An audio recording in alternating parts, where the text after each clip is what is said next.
ನಮಸ್ತೆ ಮಿತ್ರರೇ, ಇವತ್ತೊಂದು 50-50 ರೊಟ್ಟಿ ಮಾಡೋಣ. ರಾಗಿ ಹಾಗೂ ಅಕ್ಕಿ ಹುಡಿಯನ್ನು ಬಳಸಿ ಕ್ವಿಕ್ಕಾಗಿ ಮಾಡುವಂತಹ ಈ ಒಂದು ಇನ್ಸ್ಟೆಂಟ್ ದೋಸೆ ನಿಮ್ಮ ಮನೆಯಲ್ಲಿ ಏನು ವಸ್ತು ಉಂಟು ಅದನ್ನು ಉಪಯೋಗಿಸಿ ಮಾಡಿಕೊಳ್ಬೋದು. ಹಾಗಾದರೆ ಈ ರುಚಿಕರವಾದ ಹಾಗೂ ಆರೋಗ್ಯದಾಯಕವಾದ ರೊಟ್ಟಿ 50-50 ರೊಟ್ಟಿಯನ್ನು ಹೇಗೆ ಮಾಡುವುದೆಂದು ನೋಡೋ ಮೊದಲು ಯಾರೆಲ್ಲ ನನ್ನ ಚಾನಲನ್ನು ನೋಡ್ತಿದ್ದೀರಿ, ಯಾರೆಲ್ಲ ಇನ್ನೂ ಸಬ್ಸ್ಕ್ರೈಬ್ ಮಾಡಿಲ್ಲ ದಯವಿಟ್ಟು ಸಬ್ಸ್ಕ್ರೈಬ್ ಮಾಡಿ ಸಪೋರ್ಟ್ ಮಾಡಿ ಅಂತ ಹೇಳುತ್ತಾ ಬನ್ನಿ. ಈ ಒಂದು ಆರೋಗ್ಯದಾಯಕವಾದ ರೊಟ್ಟಿಯನ್ನು ಅದು ಕ್ವಿಕ್ಕಾಗಿ ಮಾಡುವಂತಹದ್ದು ಏನೆಲ್ಲ ನಮ್ಮ ಮನೆಯಲ್ಲಿ ಉಂಟು ಅದನ್ನೇ ಉಪಯೋಗಿಸಿ ಹೇಗೆ ಮಾಡುವುದೆಂದು ನೋಡೋಣ. ಮಿತ್ರರೇ, ಇವತ್ತೊಂದು 50-50 ರೊಟ್ಟಿ ಮಾಡೋಣ. ರಾಗಿ ಒಂದು ಬೌಲ್ ತೆಗೆದುಕೊಂಡ್ರೆ ಒಂದು ಬೌಲ್ನಷ್ಟು ಅಕ್ಕಿ ಹಿಟ್ಟು. ಇದು ನಿಮಗೆ ಎಷ್ಟು ಬೇಕಷ್ಟು ತೆಗೆದುಕೊಳ್ಬೋದು, ಏನು ಇಷ್ಟೇ ತೆಗೆದುಕೊಳ್ಬೇಕಂತ ಇಲ್ಲ. ನಾನು ಒಂದು ಕ್ಯಾರೆಟನ್ನು ನೋಡಿ ಸಣ್ಣದಾಗಿ ತುರಿದಿಟ್ಟುಕೊಂಡಿದ್ದೇನೆ, ಒಂದು ನೀರುಳ್ಳಿಯನ್ನು ಸಣ್ಣದಾಗಿ ತುರಿದಿಟ್ಟುಕೊಂಡಿದ್ದೇನೆ, ಇನ್ನು ಈ ಕಾಯಿ ಮೆಣಸನ್ನು ಚಾಪ್ ಮಾಡಿಟ್ಕೊಂಡಿದ್ದೇನೆ, ಕೊತ್ತಂಬರಿ ಸೊಪ್ಪು ಸ್ವಲ್ಪ ಹೆಚ್ಚಿ ನಾನು ತೆಗೆದುಕೊಂಡಿದ್ದೇನೆ.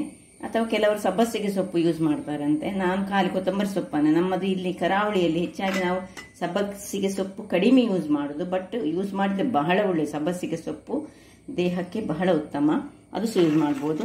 ಇಲ್ಲಿ ಒಂದು ಚಮಚ ಜೀರಿಗೆ, 5-6 ಕಾಳುಗಳಷ್ಟು ಈ ಪೆಪ್ಪರ್ಕಾರ್ನ್ಸ್ ಕರಿಮೆಣಸು ತೆಗೆದುಕೊಂಡಿದ್ದೇನೆ. ಯಾಕೆ ಹೇಳಿದರೆ ಈಗ ಮಳೆಗಾಲ ಅದರಿಂದಾಗಿ ಪೆಪ್ಪರ್ಕಾರ್ನ್ಸ್, ಇಲ್ಲದ್ರೆ ಅಗತ್ಯ ಇಲ್ಲ ಪೆಪ್ಪರ್ಕಾರ್ನ್ಸ್ ಇದು. ಮತ್ತು ಉಪ್ಪು, ಎಣ್ಣೆ, ಮತ್ತು ಒಂದು ಬಾಳೆ ಎಲೆ ಬೇಕು, ಇಲ್ಲದ್ರೆ ಬಟರ್ ಪೇಪರ್ ಆಗ್ತದೆ. ಸ್ವಲ್ಪ ಬಿಸಿ ವಾರ್ಮ್ ವಾಟರ್, ಸ್ವಲ್ಪ ತುಂಬ ಬಿಸಿ ಅಲ್ಲ, ಅದಾದ ಬಿಸಿ ವಾಟರ್ ಬೇಕು ನಮಗೆ. ಈಗ ಒಂದು ಬೌಲನ್ನು ತೆಗೆದುಕೊಂಡಿದ್ದೇನೆ. ಈ ಬೌಲಿನಲ್ಲಿ ಸ್ವಲ್ಪ ಉಪ್ಪು, ತುಂಬ ಹಾಕೊಳ್ಳೋದು ಬೇಡ. ಈ ಒಂದು ಬೌಲು ರಾಗಿ ಹಿಟ್ಟಿಗೆ ಎಷ್ಟು ಬೇಕೋ ಅಷ್ಟು ಉಪ್ಪನ್ನು ಹಾಕೊಳ್ಳೋಣ. ಮತ್ತೆ ಈ ಒಂದು ಬೌಲ್ ರಾಗಿಯ ಹಿಟ್ಟು ಹಾಕೊಂಡಿದ್ದೇನೆ. ಇನ್ನು ಇದರಲ್ಲಿ ಅರ್ಧದಷ್ಟು ಕ್ಯಾರೆಟ್ ತುರಿಯನ್ನು ಹಾಕೊಳ್ತಿದ್ದೇನೆ, ಅರ್ಧದಷ್ಟು ನೀರುಳ್ಳಿ, ಚಾಪ್ಡ್ ನೀರುಳ್ಳಿ, ಅರ್ಧದಷ್ಟು ಮೆಣಸು ನೋಡಿ ಸಣ್ಣದಾಗಿ ಹೆಚ್ಚಿಟ್ಕೊಳ್ಬೇಕು. ಇದು ಬೇಡದೆ ನೀವು ಮೆಣಸಿನ ಪುಡಿ ಸಹ ಹಾಕೊಳ್ಬೋದು. ಮತ್ತು ಸರಿ ಅರ್ಧದಷ್ಟು ಕೊತ್ತಂಬರಿಯ ಸೊಪ್ಪು, ಇಷ್ಟನ್ನು ಹಾಕೊಂಡು ಇದಕ್ಕೆ ನೋಡಿ ಇದರಲ್ಲಿರುವ ಅರ್ಧದಷ್ಟು ಜೀರ, ಅರ್ಧದಷ್ಟು ಕರಿಮೆಣಸು ಎಲ್ಲ ಒಳ್ಳೆ ಮಿಕ್ಸ್ ಮಾಡ್ಕೊಳ್ಳೋಣ. ಇನ್ನು ನಿಧಾನಕ್ಕೆ ಇಲ್ಲಿಂದ ಸ್ವಲ್ಪ ನೀರನ್ನು ನೋಡಿ ಬಿಸಿ ತಣ್ಣಗೆ ಅಲ್ಲ, ಸ್ವಲ್ಪ ಬಿಸಿ ಇದ್ರೆ ಒಳ್ಳೆಯದು. ಅದು ಒಳ್ಳೆ ಚೆನ್ನಾಗಿ ಅದರಲ್ಲೇ ಸ್ವಲ್ಪ ಬಿಸಿ ನೀರಿನಲ್ಲಿ ಅಲ್ಲೇ ಬೆಂದ ಹಾಗೆ ಆಗ್ತದೆ. ಸ್ವಲ್ಪ ನೀರನ್ನು ಹಾಕೊಂಡು ಇದನ್ನೊಂದು ಉಂಡೆ ಮಾಡಿಕೊಳ್ಳೋಣ. ಒಮ್ಮೆಲೆ ನೀರು ಹಾಕೊಳ್ಳಿಕ್ಕೆ ಹೋಗಬೇಡಿ.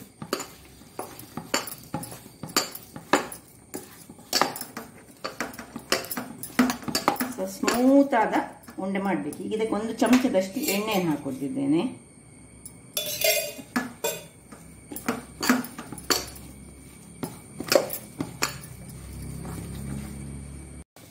ನೋಡಿ ಈ ತರದ ಒಂದು ಉಂಡೆ ಆದರೆ ಆಯ್ತು. ಈಗ ಈ ಉಂಡೆಯನ್ನು ನಾನು ಏನು ಮಾಡ್ತೇನೆ ಹೇಳಿದರೆ ಪಕ್ಕಕ್ಕೆ ಇಟ್ಟುಕೊಳ್ತೇನೆ. ನಾನು ಇದನ್ನು ಇದೇ ಪಾತ್ರೆಯಲ್ಲಿ ಇಟ್ಕೊಳ್ತೇನೆ. ಇಲ್ಲಿ ಪುನಃ ಸ್ವಲ್ಪ ಉಪ್ಪನ್ನು ಹಾಕೊಳ್ಳೋಣ. ಉಪ್ಪನ್ನು ಹಾಕೊಂಡು ಅಕ್ಕಿಯ ಪುಡಿ ಮಿಕ್ಸ್ ಮಾಡಿಕೊಂಡು, ಇನ್ನು ಜೀರಿಗೆ ಮತ್ತು ಕರಿಮೆಣಸು ಅರ್ಧ ಚಮಚದಷ್ಟು,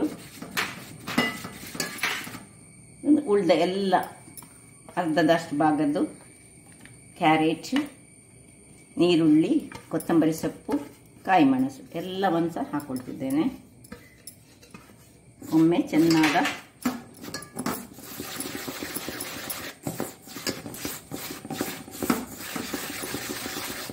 ಇನ್ನು ಸ್ವಲ್ಪವೇ ಸ್ವಲ್ಪ ಬಿಸಿ, ಅದಾ ಬಿಸಿ ನೀರು, ತುಂಬ ಬಿಸಿ ಬೇಡ. ನೋಡಿ ಬಿಸಿ ಮಾಡಿಟ್ಟುಕೊಂಡದಷ್ಟೇ ಈಗ ಹಾಕ್ಕೊಂಡು ತಿರುಗಿಸಿಕೊಂಡು, ಇನ್ನು ಸ್ವಲ್ಪ ಎಣ್ಣೆ, ಒಂದು ಅರ್ಧ ಚಮಚದಷ್ಟು ಸಹ ಸಾಕು. ಎಷ್ಟು ಬೇಕಷ್ಟು ಎಣ್ಣೆಯನ್ನು ಹಾಕೊಳ್ಳಿ, ಅಂದರೆ ಸ್ಮೂತಾಗಿ ಬರ್ತದೆ ಎಣ್ಣೆ ಹಾಕಿದರೆ. ಎಣ್ಣೆ ಇಲ್ಲದ್ರೆ ಬೆಣ್ಣೆ ಸಹ ಹಾಕೊಳ್ಬೋದು ಸ್ವಲ್ಪ.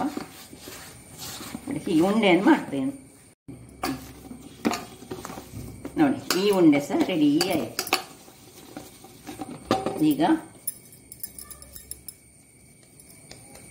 ಈಗ 2 ಉಂಡೆಗಳು ಇಲ್ಲಿ ನೋಡಿ, 2 ಉಂಡೆಗಳು ರೆಡಿಯಾಗಿದೆ. ಇದನ್ನು ಏನು ಮಾಡೋದು ಹೇಳಿದರೆ, ಇದನ್ನು ಪಕ್ಕಕ್ಕೆ ಇಟ್ಕೊಂಡು ಇಲ್ಲಿ ನಾನು ಒಂದು ಕಬ್ಬಿಣದ ಕಾವಲಿಯನ್ನು ರೆಡಿ ಮಾಡಿ ಇಟ್ಟುಕೊಂಡಿದ್ದೇನೆ. ಕಬ್ಬಿಣದ ಕಾವಲಿಗೆ ಇನ್ನು ಬಾಳೆಯ ಎಲೆ ಬೇಕು ನಿಮಗೆ. ಬಾಳೆ ಎಲೆಗೆ ಸ್ವಲ್ಪ ಎಣ್ಣೆಯನ್ನು ಪಸರಿಸಿಕೊಳ್ಳೋಣ.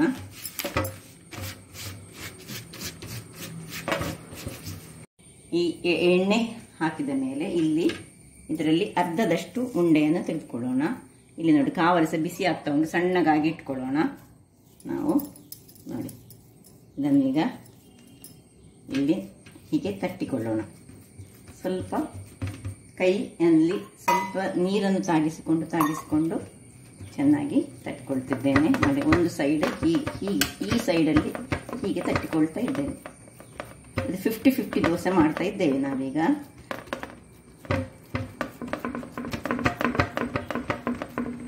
ಹೀಗೆ ಒಂದು ಸೈಡ್ ತಟ್ಟಿಕೊಂಡು ಇನ್ನೊಂದು ತುಂಡು ನೋಡಿ, ಇದರಲ್ಲಿ ಪುನಃ ಅರ್ಧ ಭಾಗದಷ್ಟನ್ನು ಸ್ವಲ್ಪ ಇದು ಒಣಗಿ ಹೋಗೋದಾದ್ರೆ ಇದನ್ನು ಮುಚ್ಚಿಕೊಂಡಿಟ್ಟುಕೊಂಡಿರಿ. ಇಲ್ಲಿ ಪುನಃ ಇಟ್ಟುಕೊಂಡು ಸ್ವಲ್ಪ ಕೈಗೆ ನೀರನ್ನು ಸವರಿಕೊಂಡು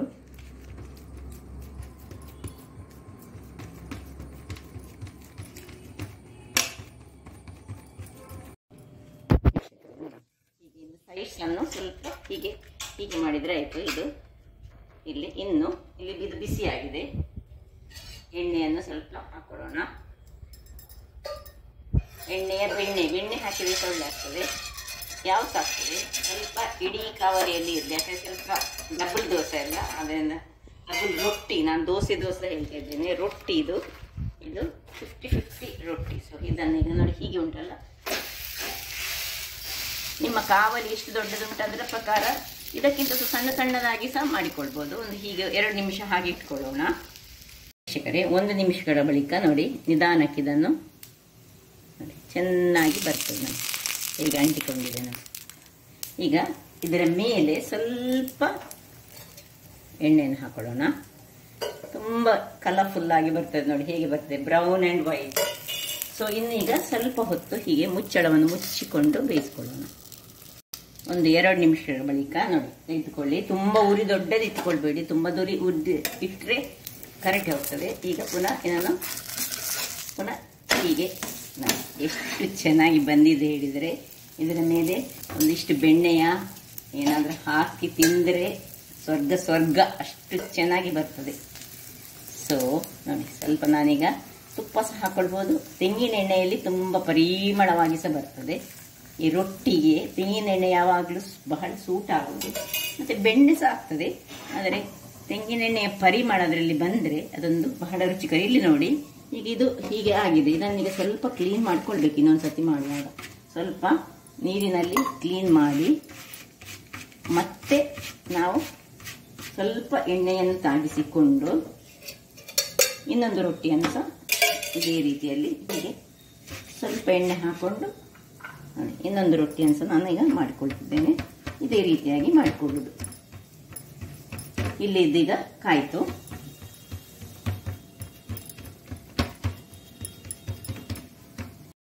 ಇಲ್ಲಿ ಒಂದು ರೆಡಿ ಆಯಿತು. ಇಲ್ಲಿ ನೋಡಿ ಇದು ಆಯ್ತು, ಕಾಯ್ತು. ಇದನ್ನು ನಾನು 2 ಸರ್ತಿ ಅಡಿ ಮೇಲೆ ಮಾಡ್ಕೊಂಡೆ. ನೋಡಿ ಹೇಗೆ ಬಂದಿದೆ ನೋಡಿ. ಅಡಿಯಲ್ಲಿ ಸೊಮ್ಮೆ ನೋಡಿ, ಮೇಲಕ್ಕೆ ನೋಡಿ. ಸೊ ಇಲ್ಲಿ ಇದಾದಾಗ ಇಲ್ಲಿ ಪುನಃ ಇಲ್ಲಿ ನಾವು ಅದನ್ನು ಸ್ವಲ್ಪ ಎಣ್ಣೆಯನ್ನು ಹಾಕೊಂಡು ಸೇಮ್ ಮೆಥಡನ್ನು ಮಾಡ್ಕೊಳ್ಳೋದು. ಇಲ್ಲಿ ನಮಗೆ ಇದು ಕ್ಲೀನ್ ಇರಬೇಕು, ಕಾವಲಿ ಯಾವಾಗಲೂ ಕ್ಲೀನ್ ಇರಬೇಕು. ಈ ಒಂದು ರೆಸಿಪಿ ನನ್ನ ತಂಗಿ ಯಶಾ ಯಾವಾಗಲೂ ಮಾಡ್ತಾಳೆ. ಅವಳು ಸಹ ಯೂಟ್ಯೂಬೇ ನೋಡಿ ಮಾಡಿದಂಥದ್ದು ಕಾಣ್ತದೆ, ಆದರೆ ಬಹಳ ರುಚಿಕರವಾಗಿ ಬರ್ತದೆ ಅಂತ ಹೇಳಿದ್ಲು.